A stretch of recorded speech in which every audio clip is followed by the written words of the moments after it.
मेरे साथ बुटीक में काम करोगी? मैं कपड़े सिलाई कर रही थी जब अचानक एक इंसानी आवाज़ मेरे कानों में पड़ी। मैंने झुके हुए सर को ऊपर उठाकर देखा तो इसकी आवाज़ के साथ साथ सूरत भी अनजान थी। मैंने इससे पूछा कि आप कौन? वो कहने लगी, मेरा नाम मरीना खान है। मैं यहीं पास के बंगले में रहती हूँ।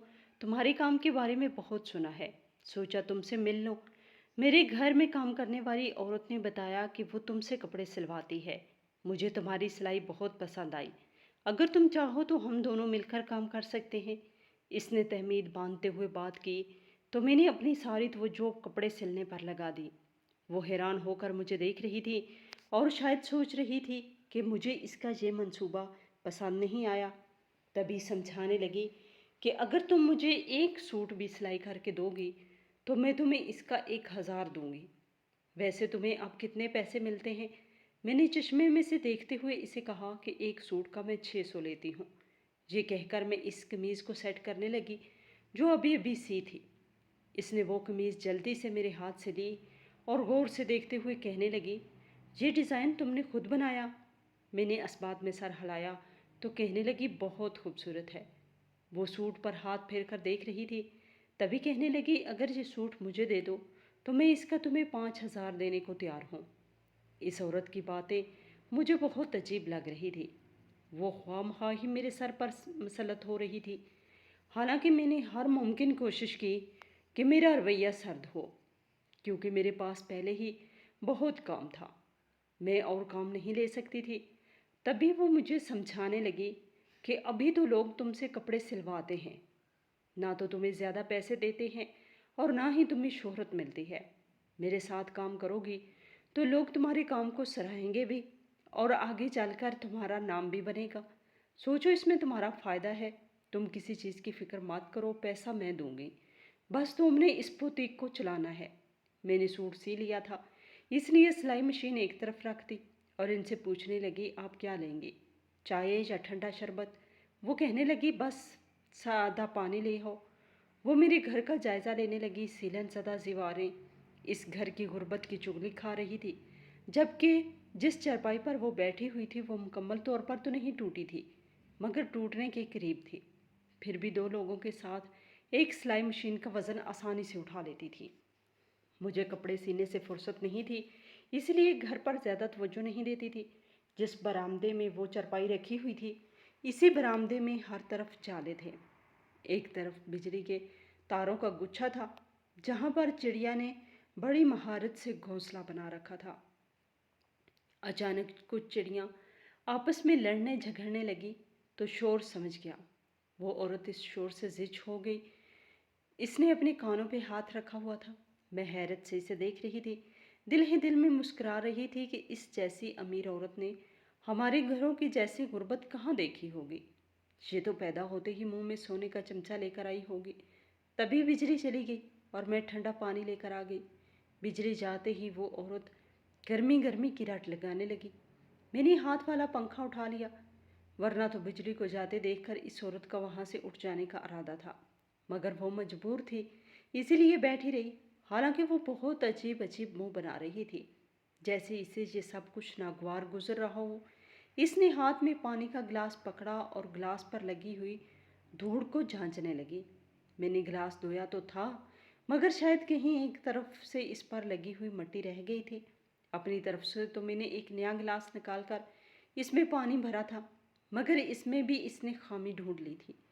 मैंने नजरें चुरा ली।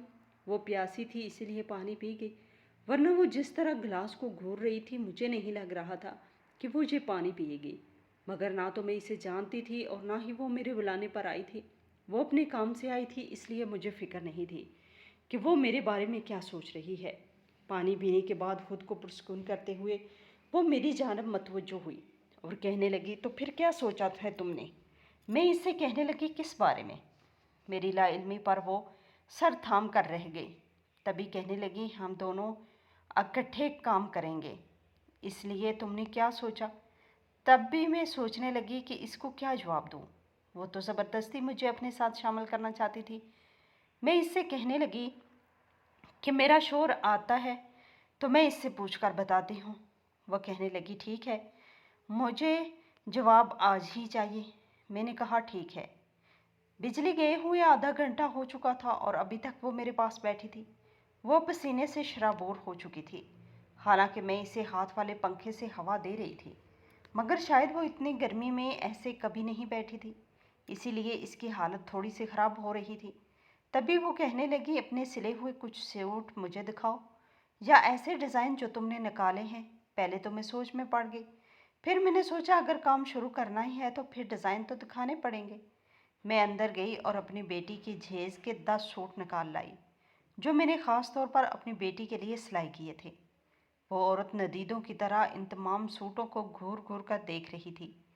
यहाँ तक कि दुपट्टा फैलाकर इसने पहन कर भी देखा।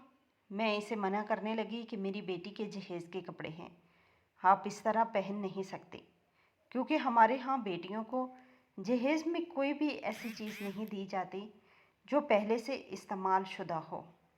इसीलिए तो लड़कियां शादी से पहले जो कपड़े पहनती हैं वो घर लेने की बजाय यहीं छोड़ जाती हैं। मेरी बात सुनकर वो औरत थोड़ी सी मुस्तरब हुई, मगर फौरन बात संभालते हुए कहने लगी, पहन नहीं रही, बस दुपट्टे की चौड़ाई देख रही हूँ। शायद इसे मेरा मना करना पसंद नहीं आया था, इसलिए यकदम इसका रवैया ही बदल गया। मुझे थोड़ा बुरा लगा कि मुझे ऐसा नहीं कहना चाहिए था, मगर एक तो वो औरत अनजान थी, दूसरा मुझे ऐसे मशवरे दे रही थी जो मुझे पसंद नहीं आ रहे थे। तभी वो कहने लगी, अगर मैं तुम्हें इन 10 सूटों का 1 लाख दूं तो तुम इन्हें बेचोगी क्या? मैंने कहा, नहीं, मैं हरगिज़ नहीं बेचूंगी। वो कहने लगी, ठीक है, फिर इसी तरह के इन डिज़ाइन में मुझे 10 सूट सिलाई करके दो। कपड़ा तुम खुद खरीदना और जितना खर्च होगा वो मैं तुम्हें दूंगी। तुम इस बात की फ़िक्र मत करना। मैंने इस बात में सर हिला दिया। तभी वो पूछने लगी कि तुम्हारी बेटी क्या काम करती है। मैंने इसे बताया कि वो फैशन डिज़ाइनिंग पढ़ रही है। वो कहने लगी, अगर तुमने मेरे साथ बुटीक का काम शुरू किया तो मैं तुमसे वादा करती हूँ कि मैं तुम्हारी बेटी की नौकरी भी लगवा दूंगी। बेटी की नौकरी की बात सुनकर मैं खुश हो गई और इससे कहने लगी, फिर ठीक है, मुझे तुम्हारे साथ काम करना है। मेरे अचानक बदल जाने पर वो खुश हो गई और मुझे मुबारकबाद देते हुए मेरे गले लग गई। मुझे लगा वो अमीर औरत है, भला मुझ जैसी गरीब औरत को क्यों गले लगाएगी। मगर वो जिस अपनायत से मुझे मिली वो बिल्कुल भी पराई नहीं लगी। हम दोनों में जो तकल्लुफ़ था वो ख़त्म हो चुका था। तभी इसके मोबाइल पर फ़ोन कॉल्स आने लगी तो वो वहाँ से चली गई। मैंने सारे कपड़े अंदर रखे तो मेरी बेटी कॉलेज से वापस आ गई। आते साथ ही इसने मुझसे पूछा, अम्मा, फिर कोई कस्टमर आई थी क्या जो तुमने ये सूट बाहर निकाले हुए थे? तब मैं भी पुरजोश होकर इसे बताने लगी कि मरीना बेगम आई थी। उन्होंने मुझे बहुत अच्छा काम दिया है। मेरी बेटी पूछने लगी, कौन सा काम? मैंने कहने लगी कि यहीं कि वो और मैं मिलकर बुटीक बनाएं। वो सरमाया लगाएंगी और मैं कपड़े सिया करूंगी और फिर दोनों मिलकर आधा आधा बांट लेंगे। जब मैंने बेटी को ये बात बताई तो वो भी खुश हो गई और मुझे मुबारकबाद देने लगी। तभी मैंने इसे कहा, खुश होने की ज़रूरत नहीं, पहले तुम्हारा बाप आ जाए, इससे कन्फर्म करती हूँ, फिर ही कुछ हो सकता है। मेरी बेटी कहने लगी, अम्मा, आप परेशान ना हो, अब्बा जान मान जाएंगे। आज तक उन्होंने आपको किसी चीज़ से मना किया है जो आप करेंगे? इस बात पर मैं मुस्कुरा उठी, बेटी को खाना दिया और फिर से कपड़े सिलाई करने लगी। आज कपड़े सीते हुए खुद पर फख्र महसूस हो रहा था, क्योंकि पहली बार किसी ने मेरी इतनी तारीफ़ की थी और मेरे काम को सराहा था। मैं बहुत खुशी महसूस कर रही थी। आज मशीन पर बैठते हुए मुझे बिल्कुल भी थकान महसूस नहीं हुई, बल्कि मैं खुशी खुशी सिलाई करने लगी। आधे घंटे बाद मेरा शोहर भी घर वापस आ गया। इसकी यही मोहल्ले में करियाने की दुकान थी। वो दोपहर का खाना खाने आया था। मैंने इसे खाना दिया तो ये बात भी छेड़ दी। वो भी खुश हो गया और कहने लगा, हाँ, ज़रूर काम करो, जितनी मदद की ज़रूरत हो मुझे बताना। अब मैंने पक्का इरादा कर लिया कि मुझे इस औरत के साथ काम करना है। मेरा शोहर वापस दुकान पर चला गया और बेटी थकी हारी आई थी, वो आते ही सो गई। ये मगरिब की अजान का वक्त था जब रेशमा हमारे घर चली आई। वो इसी मरीना बेगम के यहाँ काम करती थी। आते ही कहने लगी कि दर्दाना फारुक हो तो मेरे साथ चलो, बेगम साहबा तुम्हें बुला रही हैं।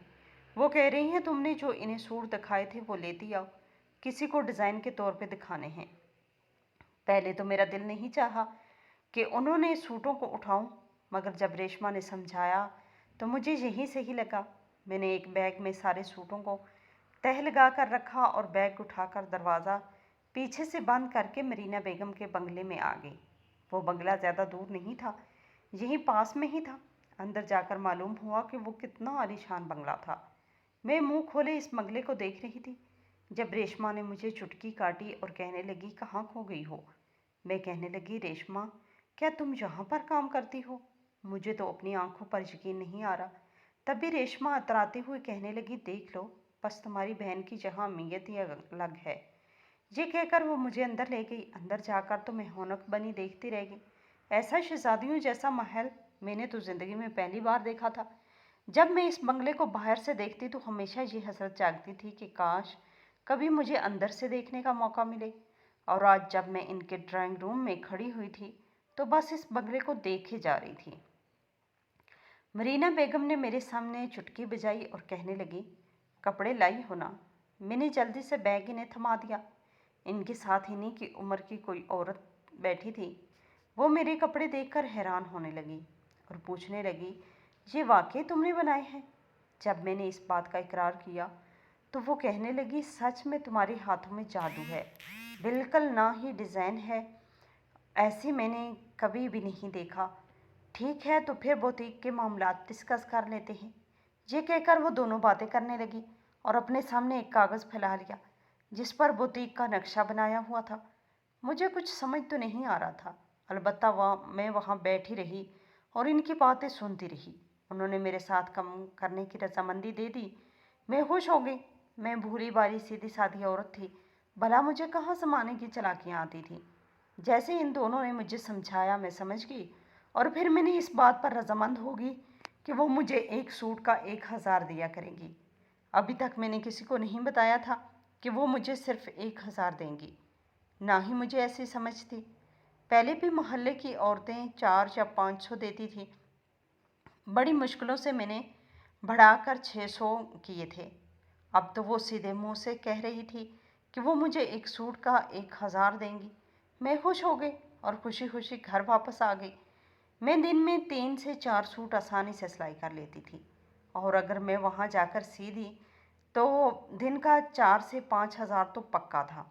और ऐसे में महीने का सोचकर मेरा हिसाब ही डगमगा गया। मैं खुशी खुशी घर वापस आई।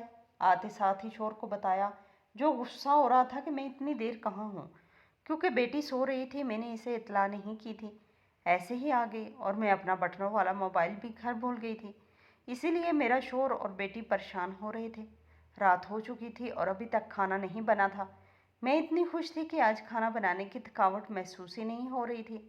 बिरयानी बनाने के बाद जब मैंने मीठे में कस्टर्ड बनाई तो मेरी बेटी और शोहर हैरान होकर देखने लगे कि इसे आज क्या हो गया। मैं इन्हें बताने लगी कि काम की शुरुआत हमेशा अच्छे खाने से करनी चाहिए।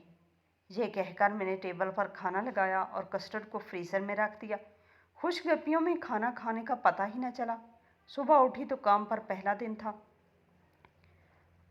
शोहर दुकान पर चला गया और बेटी कॉलेज में जल्दी से बंगले में आ गई, जहाँ पर 3-4 कमरों को सेट करके एक हॉल की शक्ल दी गई थी ताकि इसे बुटीक कहा जा सके। मेरे लिए एक मखसूस कमरा था। एक लड़की भी थी जिसका नाम रुखसाना था। वो मेरे साथ कपड़े सिलाई करेगी, ऐसा मरीना बेगम का कहना था और मुझे कोई एतराज़ भी नहीं था। हम दोनों मिलकर डिज़ाइन सोचते और कपड़े सीते रहते। काउंटर पर और जो भी कस्टमर आते इन्हें कपड़े दिखाने का काम मरीना बेगम और इनकी सेक्रेटरी सबा हमीद करती थी। हम दोनों शीशे के इस पार इन्हें देखा करते थे। हमें हमारे महीने के 1,55,000 मिल जाते थे। हमें और क्या चाहिए था। धीरे धीरे हमारे हालात बदलने लगे। मैंने घर का सारा फर्नीचर और पर्दे बदल डाले और रंग रोगन भी करवा लिया। अब तो हमारा घर पहचानने में भी नहीं आ रहा था। मुझे 1 साल से भी ज़्यादा अरसा बीत चुका था। मेरा शोहर और बेटी काम से बहुत खुश थे, अलबत्ता मैं बहुत मसरूफ़ रहने लगी थी। अब तो अपने लिए भी टाइम नहीं निकलता था। दिन के 8 घंटे मैं बुटीक में गुजार देती। मुझे नहीं पता था कि हमारे सिले हुए कपड़ों की कीमत मरीना बेगम क्या लगाती है। एक रोज़ मेरी बेटी हमारी बुटीक में आई। मरीना बेगम इसे नहीं जानती थी, इसीलिए इन्हें पता ना चल सका कि वो मेरी बेटी है। उन्होंने कस्टमर समझकर इसे कपड़े दिखाना शुरू कर दिए और मेरी बेटी भी जानबूझकर नहीं बोली। वो जानना चाहती थी कि यहाँ पर काम कैसे हो रहा है, क्योंकि इसकी डिग्री कंप्लीट हो चुकी थी और अब वो नौकरी करना चाहती थी।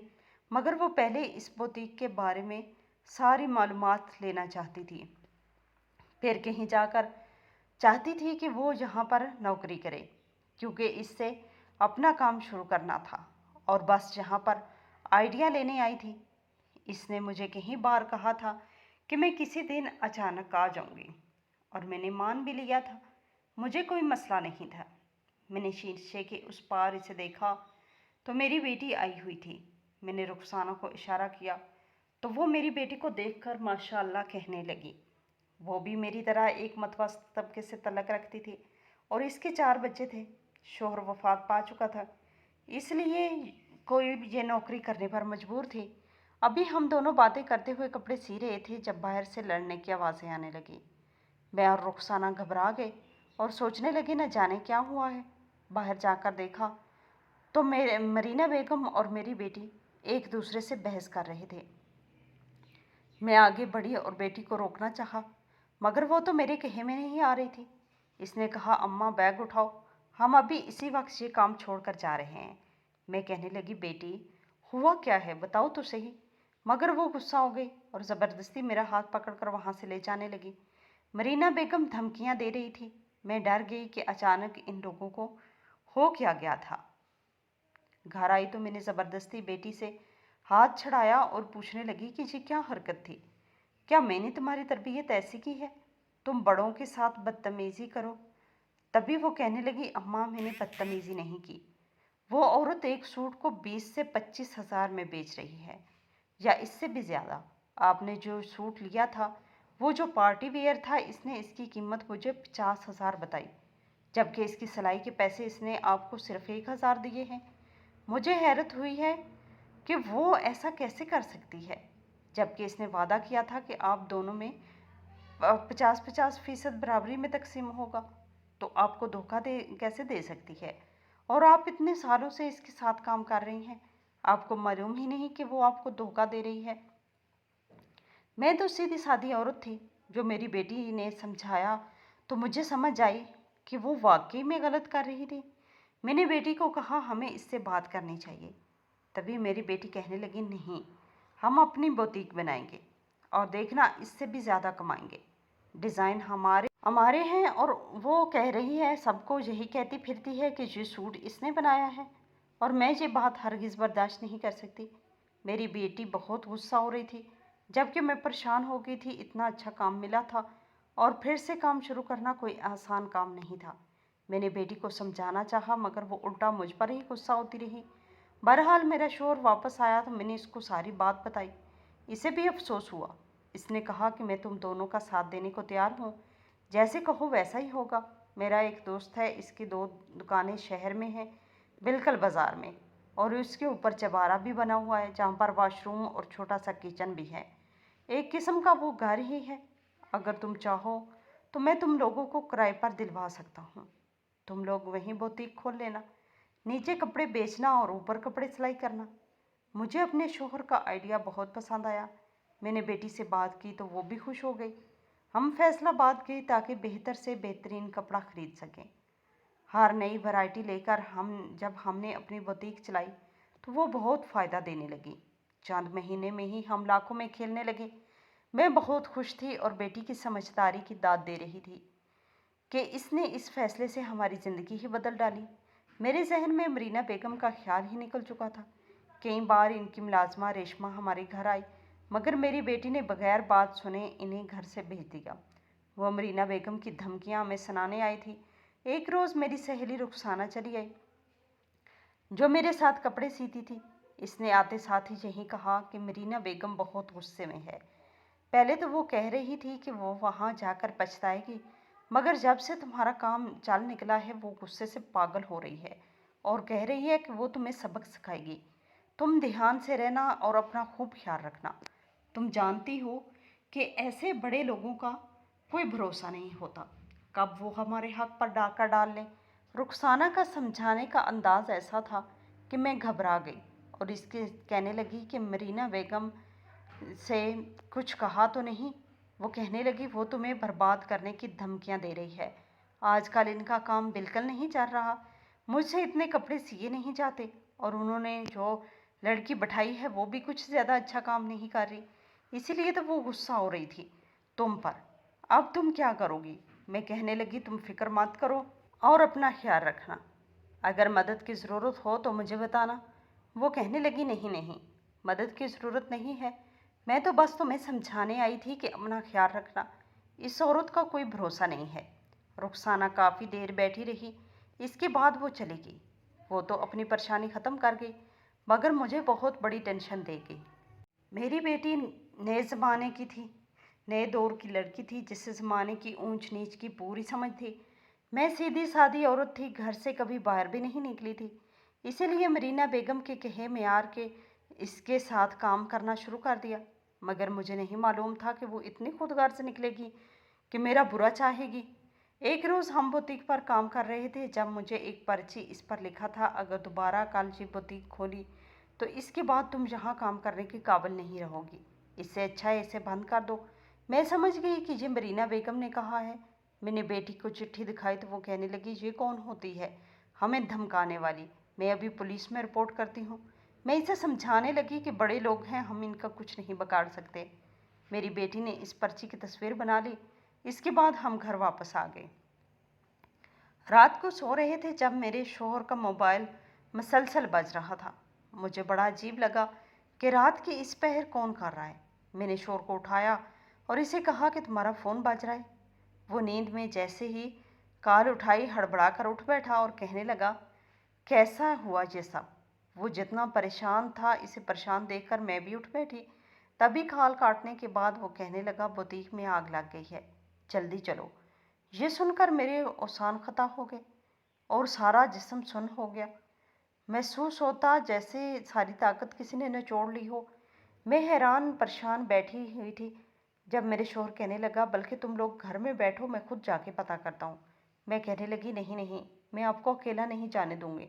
ہم دونوں گاڑی میں بیٹھے جو ہم نے حال میں ہی لی تھی، ابھی گیٹ کھول کر باہر جانے لگے تھے جب میری بیٹی بیدار ہوئی اور گھبرائی ہوئی ہمیں کہنے لگی کہ اماں ابا بوتیک میں آگ لگ گئی ہے، ابھی چچا غفور کا فون آیا تھا۔ چچا غفور بازار کے چوکیدار تھے جو رات کو پہرا دیا کرتے تھے، نہ جانے کن لوگوں نے آگ لگائی تھی۔ سارا راستہ میں روٹتی رہی، ٹینشن سے سر میں بھی درد ہو رہا تھا۔ میری بیٹی بھی بہت پریشان تھی اور مجھے تسلیاں دے رہی تھی۔ چند دنوں میں ہی ہم اتنے کامیاب ہو گئے تھے کہ لوگوں نے حسد کرنا شروع کر دیا تھا۔ ہمارے اپنے رشتہ دار جب ہمارے خلاف ہوئے تو دوسروں کے بارے میں تو ہم کیا ہی کہہ سکتے تھے۔ وہاں جا کر دیکھا تو سب کچھ جل کر راکھ ہو چکا تھا، جیسے جان بوجھ کر سارے کپڑوں کو ایک ہی کمرے میں رکھ کر جلا دیا گیا ہو۔ باقی کمروں میں تو آگ نہیں لگی تھی، صرف اسی کمرے میں آگ لگی ہوئی تھی جہاں پر نیو ڈیزائن پڑے ہوئے تھے۔ میری آنکھوں سے آنسو بہہ رہے تھے جبکہ میری بیٹی شدید غصے میں تھی۔ اس نے بغیر ہم سے پوچھے پولیس کو کال کر دی تھی۔ میرا شوہر اسے سمجھانے لگا کہ پولیس کے معاملات بہت سخت ہوتے ہیں، وہ لوگ اتنی کارروائی نہیں کریں گے، تمہیں پولیس کو فون نہیں کرنا چاہیے تھا۔ مگر ہماری بحث سے پہلے ہی پولیس وہاں آ گئی اور تحقیق کرنے لگی۔ میرے شوہر نے ہمیں گھر بھیج دیا۔ گھر آ کر میں تو بہت پریشان تھی، سر درد سے پھٹا جا رہا تھا۔ ایک ایسی عمارت ہے جسے ہم نے اپنے خون پسینے کی کمائی سے کھڑا کیا تھا، آج اسے جلتا ہوا دیکھ کر میری روح کانپ اٹھی۔ کبھی سوچا بھی نہ تھا کہ یہ ہمارے ساتھ ایسا ہو سکے گا۔ درد سے دل پھٹا جا رہا تھا۔ میں سن ہو کر بیڈ پر لیٹی تھی جب میری بیٹی چلی آئی۔ وہ روتے ہوئے میرے گلے لگ گئی۔ میں اسے تسلی دینے لگی کہ ہم اپنا کام دوبارہ شروع کریں گے، تم پریشان مت ہونا۔ تبھی میرے شوہر کی کال آنے لگی۔ میں نے اٹھائی تو کہنے لگا میں تم دونوں کے لینے آ رہا ہوں، جلدی سے تیار ہو جاؤ۔ میں گھبرا گئی اور پوچھنے لگی کیا بات ہے؟ مگر بھائی ایک بات دہرا رہا تھا کہ میں ابھی تم دونوں کو لینے آ رہا ہوں۔ میں نے اپنی بیٹی کو یہ بات بتائی تو وہ بھی پریشان ہو گئی۔ ہم دونوں کمرے کے دروازے بند کرنے کے بعد گیٹ باہر آ کر کھڑے ہو گئے۔ 10 منٹ بعد میرا شوہر آ گیا۔ سارا راستہ ہم پوچھتے رہے کہ کہاں جا رہے ہیں۔ اس نے پولیس اسٹیشن کی طرف گاڑی کا رخ موڑ دیا۔ तब मैं समझ गई कि जिसने आग लगाई थी शायद वो पकड़ा जा चुका था, क्योंकि हमारी बुटीक में एक खुफिया कैमरा था। खुदा का शुक्र था कि वो बच गया था। इनमें जिन लोगों के चेहरे वाज़ेह हो रहे थे, एक तो रेशमा की, दूसरा इसका भाई और शौहर था। इन तीनों ने मिलकर वहां आग लगाई थी और पुलिस की कार्रवाई करने पर इन्हें फौरन गिरफ्तार कर लिया गया था। रेशमा रोते हुए मेरे कदमों में पड़ गई और कहने लगी, बाजी मुझे बचा लो, ये सब करने के लिए तो मुझे मरीना बाजी ने कहा था। अब हमने इन्हें फ़ोन किया है तो वो हमें धमका रही हैं। अगर इनका नाम लिया तो वो हमें तबाह बर्बाद कर देंगी। बाजी मुझे आपका सहारा है, मुझे बचा लें। रेशमा को कहने लगी, तुमने मुझे पहले क्यों ना बताया, और तुमने क्या किया? तुम लोग समझ रहे थे कि तुम बच जाओगे, तुम लोगों को तुम्हारे किए की सज़ा मिलेगी। मैं तुम्हारे लिए कुछ नहीं कर सकती। तुमने हमारी ज़िंदगी बर्बाद कर दी है और चाहती हो कि अब हम तुम्हें माफ़ कर दें। जब इसने इतराफ़ किया कि इसे मरीना बेगम ने भेजा है, तो पुलिस का ईमानदार अफीसर जो अभी अभी भर्ती हुआ था, इसने फ़ौरन से पहले बगैर मरीना बेगम के स्टेटस को जाने इसे गिरफ्तार करवा लिया। 6 घंटे मरीना बेगम जेल में रही। इसके बाद इसके शौहर ने इनकी बेल करवा दी। अभी भी इनके चेहरे पर शर्मिंदगी नहीं थी, बल्कि वो मुझसे बदला लेना चाहती थी। मेरे शौहर कहने लगे, अगर हम यहाँ रहे तो ऐसे बड़े लोगों का कोई भरोसा नहीं कि कब हमसे दुश्मनी मोल ले लें। हम इनका मुकाबला नहीं कर सकते, हमें यहाँ से चले जाना चाहिए। मैं यहाँ से नहीं जाना चाहती थी, मगर जब शौहर ने मजबूर किया तो हम लोग अपना शहर छोड़कर अपने आबाई शहर चले गए। मुझे उम्मीद थी कि कभी तो मरीना बेगम को एहसास होगा कि उन्होंने गलत किया था, क्योंकि जब इन्हें जेल लाया गया तो इनकी खूब बदनामी हुई थी। मगर क्योंकि वो अमीर हैं, इसीलिए लोगों की ज़ुबानें बंद हो गई थी। हमने अपना कारोबार दोबारा से शुरू किया और पहले से ज़्यादा पजीराई मिली। हमें और क्या चाहिए था? हमने माजी को भुलाकर मुस्तकबिल पर तवज्जो देना शुरू कर दी। मगर मुझे एक बहुत बड़ा सबक मिल चुका था, जिससे मैं सारी ज़िंदगी फरामोश नहीं कर सकती थी।